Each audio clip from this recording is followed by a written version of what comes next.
اللہ تعالیٰ فرماتے ہیں تو کرتا وہ ہے جو تو چاہتا ہے، پر ہوتا وہ ہے جو میں چاہتا ہوں۔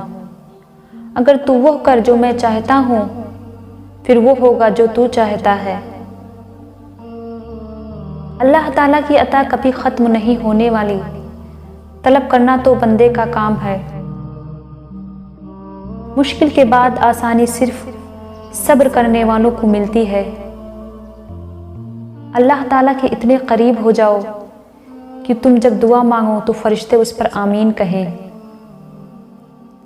میرے دل کے اطمینان کے لیے اتنا ہی کافی ہے کہ جو کچھ ہوتا اللہ کی رضا سے ہوتا ہے، بندوں کی رضا سے نہیں۔ موسیٰ علیہ السلام نے جس راستے سے دریا پار کیا، فرعون اسی راستے پر غرق ہوا۔ راستے نہیں رہبر بچاتے ہیں۔ دنیا میں سب سے زیادہ مطمئن لوگ وہ ہوتے ہیں جو اپنے معاملات اللہ کے سپرد کر دیتے ہیں۔ دل میں اللہ کا نور پیدا ہونے کے 3 اسباب ہیں۔ نمبر 1، فانی دنیا سے کنارہ کشی، آخرت کی طرف رجوع، اور نمبر 3، موت کی تیاری۔